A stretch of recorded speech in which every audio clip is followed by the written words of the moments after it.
Bahachichi, je vous garde, vous avez une communication, la résilience numérique, un enjeu de souveraineté. À vous la parole.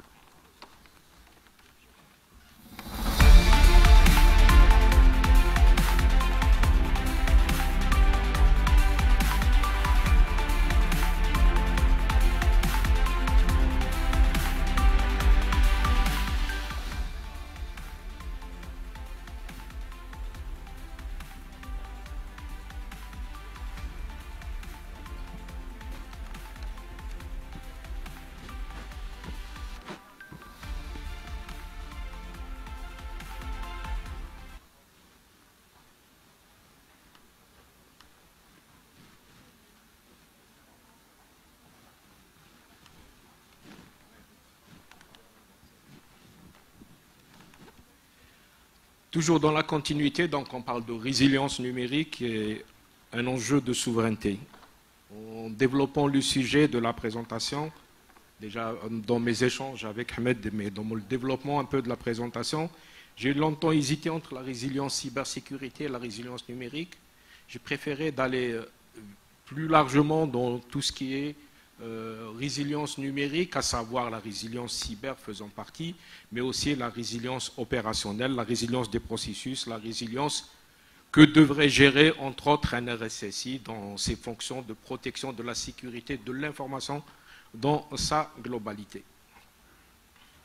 Le contexte, une mondialisation qui continue d'avancer, qui n'attend personne, des rassemblements régionaux qui deviennent incontournables pour faire face aux nouveaux défis du XXIe siècle, la transformation digitale qui touche à toutes les activités de la société, la régulation, on en a parlé, mais aussi la régulation des marchés, et qui devient exigeant aujourd'hui pour aller sur certains marchés.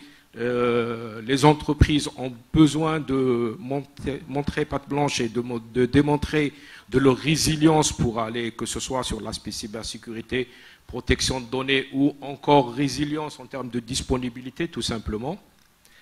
Augmentation de l'exposition dans le cyberespace. On continue à être exposé parce qu'on a besoin de faire du business sur le numérique, donc on y va plus souvent. L'exposition ne fait qu'avancer. La sophistication des attaques, notamment avec l'apparition de l'intelligence artificielle et le développement de routines, de scripts liés à ces attaques-là. Et tout ça nous mène au risque qui devient pertinent aujourd'hui, qui est pris en charge par l'ensemble des organisations, à savoir le risque de perte de contrôle de souveraineté, et c'est l'objet de la présentation. En termes de vocabulaire, donc on a parlé de pas mal de termes et on continue à parler, j'ai quand même cité 4 grands termes que je veux définir pour avancer dans la présentation. La résilience étant la capacité d'une organisation, qu'elle soit organisation économique ou organisation étatique par exemple, exposée au risque, parce que tout le monde l'est exposé, dès qu'on fait du business, on est exposé au risque, de résister tout d'abord par rapport aux incidents potentiels, donc les risques, d'absorber les effets de l'incident s'il devait se produire et de les corriger, de les corriger. La cyber-résilience, c'est toujours lié à la résilience, mais la capacité d'un système d'information à se remettre rapidement et efficacement d'attaque. Donc la cyber-résilience était toujours liée au système d'information. La souveraineté, c'est le pouvoir des organisations, mais surtout des États, sur leur espace numérique et leur capacité à gérer leur écosystème. Les capacités de résilience, et ce sera l'objet de la suite de la présentation, c'est la capacité de l'organisation à faire face aux défis et aux crises. Donc c'est la capacité à être résilient, à résister tout simplement, à absorber les incidents et à corriger les incidents. Donc on va développer quelques manières qu'auront les organisations à avoir des capacités de résilience. Les enjeux de la transformation numérique nous lancent des défis. Le travail hybride qui devient incontournable, les outils low-code, la popularisation de l'intelligence artificielle qui représente une opportunité en termes de protection de cybersécurité, mais aussi un risque lié à des attaques de plus en plus sophistiquées, la collaboration virtuelle, les solutions de paiement. Aujourd'hui, on ne part plus dans des agences bancaires, on est plus sur du paiement en ligne. Les attaquants n'attaquent plus des agences bancaires à l'ancienne, c'est les paiements en ligne qui sont des enjeux. Le blockchain qui remodèle le modèle des données dont les données sont gérées, notamment avec l'architecture distribuée, et l'automatisation des processus métiers. La cyber-résilience implique du risk management et la mise en place de mesures de sécurité, des mesures préventives pour prévenir l'apparition d'incidents, des mesures détectives pour identifier les événements et les qualifier en incidents s'ils produisent des impacts négatifs, et des plans de réponse pour faire face aux incidents quand ils se produisent. Cela englobe plusieurs dispositifs qui sont dans le scope des RSSI notamment, la gestion des actifs, identifier ces actifs, qu'ils soient informationnels, processus, et définir par la suite la classification des actifs. C'est en fonction de la classification des actifs qu'on proportionne les mesures à mettre en œuvre par une approche par les risques. Donc la gestion de risque plus globalement, l'identification des menaces, la gestion des vulnérabilités, on parle toujours de scan de vulnérabilité, mais ça peut être aussi des analyses de vulnérabilité plus poussées et un processus de release management, donc patch management. La gestion des incidents, éviter l'improvisation et préparer la gestion des incidents, la réponse à l'incident quand ils se produisent. Donc concrètement, des scénarios de risque qu'on aurait développés à cette étape, on irait à des scénarios d'incidents, de la catégorisation d'incidents, de la priorisation et des plans de réponse scénario par scénario. La gestion des fournisseurs qui est un défi, qui est le nouveau défi actuel, à savoir le risque de supply chain, notamment le risque de fournisseurs. Aujourd'hui, les plus grandes organisations jugées importantes se font souvent attaquer via des fournisseurs, donc la gestion des tiers devient incontournable avec le third party risk management et la continuité des informations, la reprise d'activité, plus globalement aussi quand les impacts deviennent institutionnels, la gestion de crise et plusieurs autres dispositifs. Donc dans la souveraineté numérique, les organisations sensibles se doivent d'être résilientes. Ça devient une obligation que les régulateurs devraient exiger, mais aussi contrôler. Donc, à savoir identifier les institutions d'importance vitale et informations sensibles, identifier les processus qui gèrent les informations sensibles, identifier les informations sensibles, identifier les organisations d'importance vitale pour, par exemple, un État, pour imposer une régulation particulière en fonction de la sensibilité. Protéger les informations et actifs exposés au risque en fonction de la criticité qu'on aurait eue. Prévenir, résister aux risques les plus pertinents. Par une approche par les risques, on commence par traiter les risques les plus importants et se concentrer sur ce qui fait le plus mal, tout simplement. Répondre aux tentatives malveillantes, avoir des plans de réponse, avoir des solutions de confinement, de protection, et plus tard de reprise d'activité, et avoir aussi la capacité d'absorber les conséquences d'attaque avec des provisions de risque, les provisions de risque, provisions financières de risque, les provisions d'incidents, et répercuter un peu tout ça sur les résultats de l'entreprise.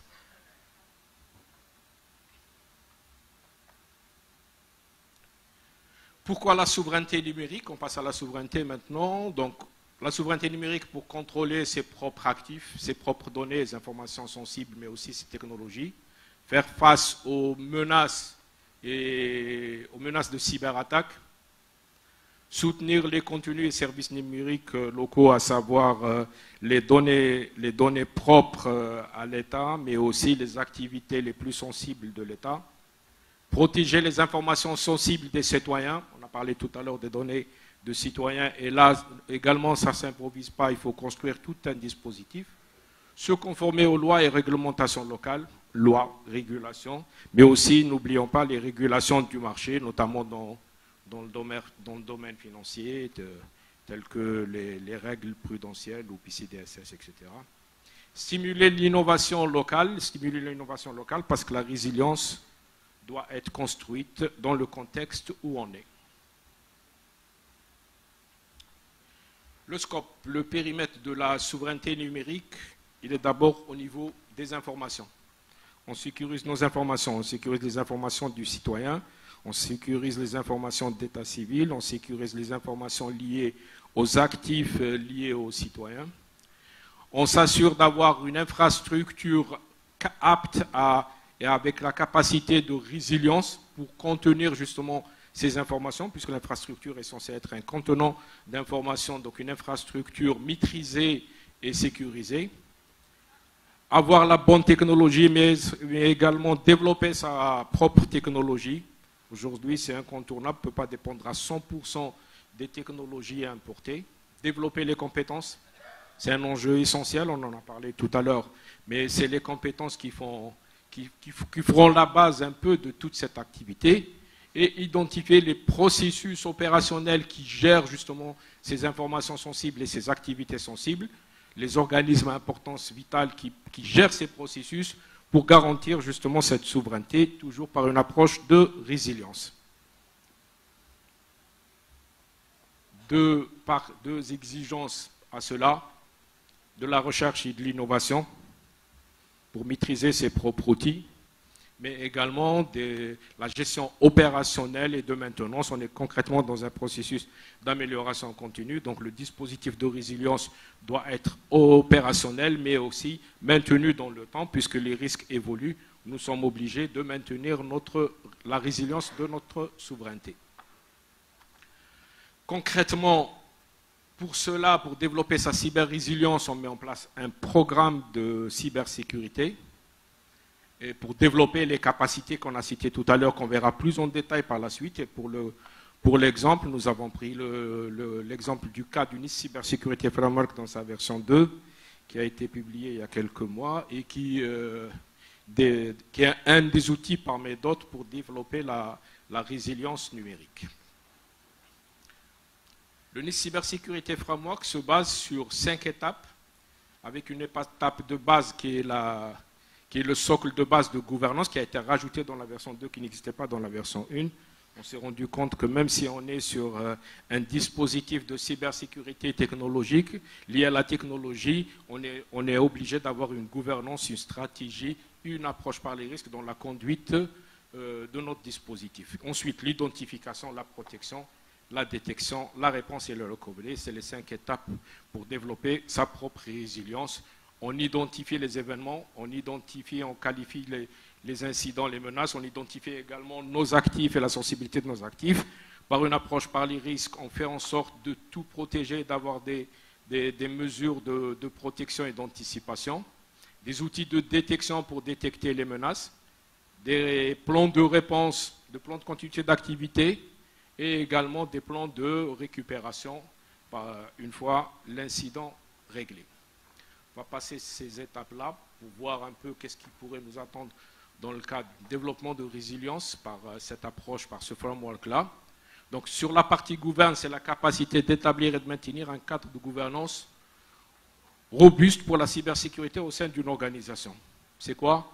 C'est tout simplement la mise en place de l'organisation, de l'orientation stratégique de l'entreprise, avec une mise en œuvre d'une stratégie alignée avec le besoin du métier et de l'organisation, développer ses politiques et ses directives, avoir le soutien et l'engagement du leadership pour la mise en œuvre du dispositif et l'accompagnement dans la résilience, l'allocation des ressources, tout ça a besoin de ressources, notamment les ressources humaines, c'est les ressources les plus sensibles à avoir et à gérer plus globalement. Évaluer et gérer les risques, évaluer les menaces et les vulnérabilités tout simplement, les quantifier pour savoir comment répondre à chaque risque, pour maîtriser le risque. Et faire attention dans la partie gouvernance au risque de conformité, qui est un risque parmi d'autres, notamment conformité légale, réglementaire, la conformité à d'autres exigences, celles des politiques, et développer l'assurance, à savoir la confiance que la partie prenante dans notre contexte a dans notre dispositif, parce que c'est la confiance qui crée le business au sein de l'entreprise. Ça, c'était la première partie. La deuxième partie, c'est l'identification. C'est la capacité à comprendre et à gérer les risques pour leur sécurité de l'information. Là aussi, il y a des méthodes pour le faire. Identifier ses actifs, les inventorier, les classifier, gérer les dépendances entre les actifs. Un équipement informatique qui héberge une information sensible hérite de la sensibilité de l'information qu'il héberge. et également un équipement informatique qui sert à fonctionner un processus opérationnel métier hérite de sa criticité. Concrètement, rendre le métier et le business au centre de l'entreprise. La classification des informations, l'identification des menaces qui devient aujourd'hui une exigence dans la plupart des standards, la gestion des vulnérabilités, l'évaluation des risques et la surveillance continue, puisque dans l'identification, on est obligé d'avoir des outils de surveillance, des capacités de surveillance et des compétences aussi pour surveiller le dispositif afin d'anticiper au plus tôt en cas d'apparition d'incidents. La capacité de protection, c'est la capacité à développer des mesures de sécurité appropriées pour protéger les actifs. Là, on est à la suite du risk management. On développe des dispositifs de contrôle d'accès pour gérer les utilisateurs, des dispositifs de gestion d'identité, notamment pour gérer les comptes à privilèges et les accès à privilèges via des dispositifs divers. La formation et sensibilisation qui sont incontournables. Je rajouterai également la veille. La protection contre les logiciels malveillants, un sujet qui évolue. Aujourd'hui, on n'est plus uniquement sur l'antivirus classique, on est plus sur des outils de détection qui sont embarqués sur des agents au niveau des endpoints. La sécurité physique qui est la base de tout, c'est le socle de base de la sécurité. On peut avoir la meilleure sécurité logique. Si elle est mal hébergée, si elle est mal protégée physiquement, c'est comme si on n'avait rien fait. La gestion de la configuration, la gestion des données. La gestion des données est liée à ce qu'on a vu ce matin, à savoir tout ce qui est gouvernance données, identification des données, classification, les dictionnaires, les schémas de flux, etc. Et la gestion des fournisseurs qui aujourd'hui est un sujet majeur au niveau de la plupart des contextes. Une fois qu'on a mis en œuvre nos dispositifs de protection et d'anticipation, on passe à la capacité de détection afin d'identifier rapidement les activités suspectes ou malveillantes. Concrètement, de plus en plus, les attaques deviennent sophistiquées et notre temps de réponse à la suite d'une attaque devient essentiel. Aujourd'hui, on ne cherche pas uniquement à répondre le plus tôt possible après l'attaque, on essaye même d'identifier les attaques avant leur apparition avec des attaques potentielles, quand ils sont déjà des événements, avant que l'incident ne se produise. Surveillance continue des activités, surveillance continue de l'infrastructure, surveillance continue du dispositif en entier, la détection de menaces, la recherche, la veille de menaces, l'analyse des logs, soit via les personnes ou via des dispositifs type SIEM pour la consolidation des logs, l'analyse comportementale, de plus en plus des outils basés sur de l'IA notamment, qui détectent un peu les événements selon des catégories, selon des signatures de comportement, détection d'anomalies, la gestion des incidents plus globalement, c'est la préparation à la réponse, la corrélation des événements et les évaluations de la situation pour savoir quoi faire. Tout cela pour éviter tout simplement l'improvisation. La réponse proprement dit, c'est la capacité de répondre aux incidents afin de contenir et de minimiser les dommages potentiels. Concrètement, quand on a un incident, on se concentre sur l'impact. On n'est plus sur du potentiel, on n'est plus sur des probabilités. On doit maîtriser l'impact en termes d'amplitude, mais en termes de durée.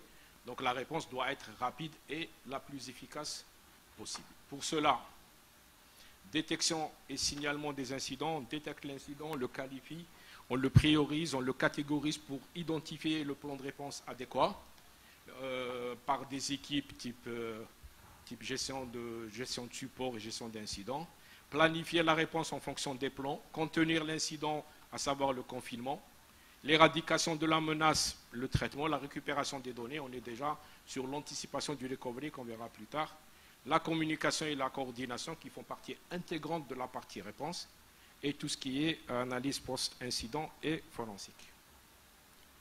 Dernière capacité à développer toujours dans le NIST Cybersecurity Framework, la capacité à développer des plans de récupération après un incident afin de restaurer les opérations. Une fois qu'on a répondu, enfin qu'on a éliminé l'incident, on doit restaurer l'activité. N'oublions pas, on doit se concentrer sur l'activité opérationnelle qui crée de la valeur au sein de l'entreprise. La planification ne doit pas non plus être improvisée, on doit la planifier, rétablir les systèmes et les données à partir de bases saines rétablir les opérations métiers business pour reprendre l'activité au niveau souhaité, réparer les dommages et s'assurer de la non-récurrence des dommages en faisant des traitements de root cause avec un processus formel de gestion de problèmes, communiquer tout simplement, coordonner, et le mot-clé, amélioration continue. Et c'est avec des standards comme ça, tels que l'UNICEF, mais il y en a plein d'autres, qu'on s'assure d'une résilience et ce qui développe notre souveraineté pour de vrai. Merci Rabah Hashishi pour cette présentation. Résilience numérique, un enjeu de souveraineté.